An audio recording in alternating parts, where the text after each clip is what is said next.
Against stupidity, we are defenseless. It is a profound and honestly perhaps unsettling thought.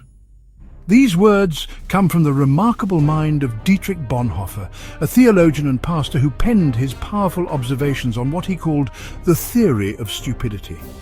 He was not speaking of a simple lack of intelligence, the kind we might associate with someone who struggles with their studies. No, this was something far more insidious, a force he saw as more dangerous than outright malice. It's a peculiar kind of human behavior, one that can seize individuals and entire societies. To understand the weight of Bonhoeffer's words, one must understand the man and his world. Dietrich Bonhoeffer was a German Lutheran pastor, a brilliant theologian living in a time of unprecedented turmoil. He was born in 1906, and he watched with growing horror as his beloved country descended into the madness of the Nazi regime. He was not a distant observer. Bonhoeffer makes a truly startling distinction. He argues that stupidity, in his sense of the word, is a more dangerous enemy of the good than malice. An evil person, he reasoned, can be exposed. Their motives can be understood, their actions can be predicted, and they can be fought. Stupidity, however, is a different kind of beast altogether. When you present a stupid person, in Bonhoeffer's sense, with facts, they are simply dismissed. Think of it like this. Imagine you are trying to convince someone that a bridge is unsafe. This is why Bonhoeffer saw this kind of stupidity as the perfect accomplice for evil. One of Bonhoeffer's most critical insights is that this form of stupidity is less a psychological problem and more a sociological one. Instead, this phenomenon ignites and spreads under the influence of large groups. It's really a herd mentality. When people gather in great numbers, under the sway of a powerful political or religious movement, a strange alchemy occurs. Consider the behavior of a crowd at a sporting event.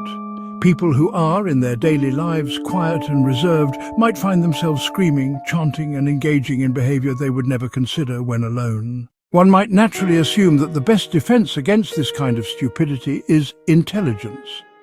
Surely, a sharp intellect, a good education, and a wealth of knowledge would render a person immune. But Bonhoeffer makes another startling observation. This is simply not the case. In fact, he saw that intellectuals were often just as susceptible, if not more so, to this peculiar affliction. Think of the inner self as a kind of citadel, a fortress of personal conviction and independent judgment.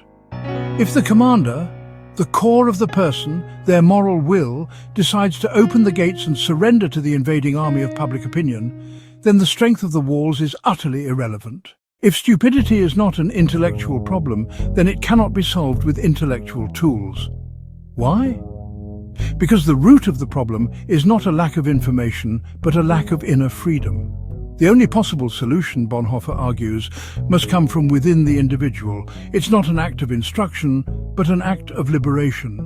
Bonhoeffer believed that this liberation often comes through a profound external shock. It can be a great personal or political upheaval, a moment when the power structure the person relies upon collapses entirely. It's in this moment of disillusionment and collapse that the possibility for true inner freedom emerges. Reading Bonhoeffer today, on this day in 2025, is a deeply resonant and sobering experience. We live in an age of information, yet we are surrounded by what one might call Bonhoeffer's stupidity. We see it in the echo chambers of social media, where dissent is silenced and conformity is rewarded with likes and shares. Algorithms are designed to show us what we already believe, reinforcing our biases and isolating us from different perspectives. And so we are left with Bonhoeffer's profound insight, a mirror held up to our own time. As we navigate the complexities of our world, we might do well to carry his question with us.